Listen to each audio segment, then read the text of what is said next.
नमो दिव्यै महादिव्यै शिवाय सत्यं नमः नमः प्रकृत्यै भद्राय नीता प्रणता स्मृतां तमेव माता च पिता तमेव बंधु च सखा तमेव विद्यादिमनं तमेव सर्वं मम देव देव सज्जनों। अब आप लोगों के समक्ष श्री मत्स्य महापुराण की कथा शुरू होने जा रही है। आइए एक नज़र डालते हैं मत्स्य पुराण की तरफ। 18 पुराणों में मत्स्य पुराण अपना एक विशिष्ट स्थान रखता है। भगवान विष्णु के मत्स्य अवतार से संबंध होने के कारण यह मत्स्य पुराण कहलाया जाता है।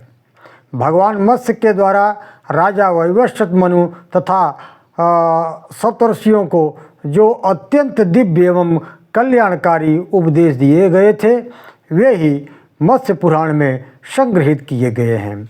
सृष्टि के आरंभ में जब हयग्रीव नामक असुर दैत्य वेदादि शास्त्रों को चुराकर पाताल में चला गया, तब भगवान ने मत्स्य अवतार धारण करके वेदों का उद्धार किया और भगवान विष्णु के 10 अवतारों में मत्स्य अवतार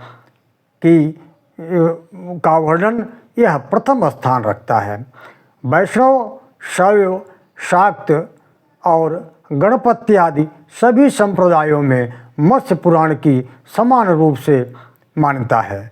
इस पुराण में कुल 14,000 श्लोक है और 291 अध्यायों में निबंध किया गया है।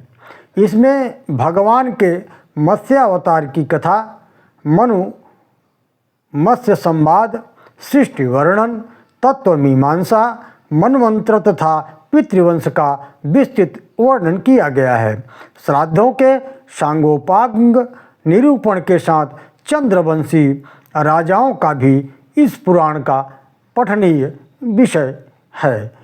ययाति चरित्र का वर्णन अत्यंत ही रोचक एवं शिक्षाप्रद है, जो भोग मार्ग को सर्वथा अनुचित बताकर निवृत्ति एवं त्याग धर्म का आश्रय ग्रहण करने की शिक्षा देता है। विविध व्रतों का भी इस पुराण में बहुत अच्छा वर्णन किया गया है। व्रतानुष्ठानों की विधि, दानों की महिमा और सात्विक पौष्टिक कर्म, नवग्रहों का स्वरूप तथा तर्पण विधि का प्रतिपादन सुंदर कथाओं के माध्यम से किया गया है।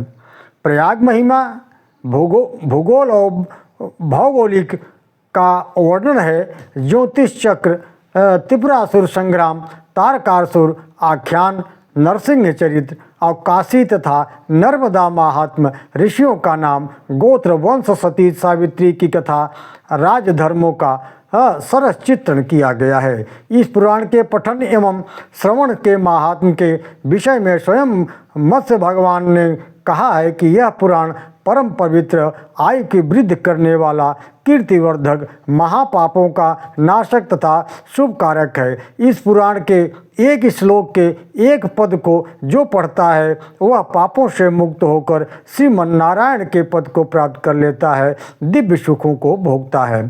सज्जनों, आशा है हमारे द्वारा प्रस्तुत किए जा रहे इस मत्स्य पुराण की कथा में इसके पठन, पाठन और श्रवण से आप सभी का आत्मकल्याण का मार्ग प्रशस्त होगा, यही मेरी कामना है।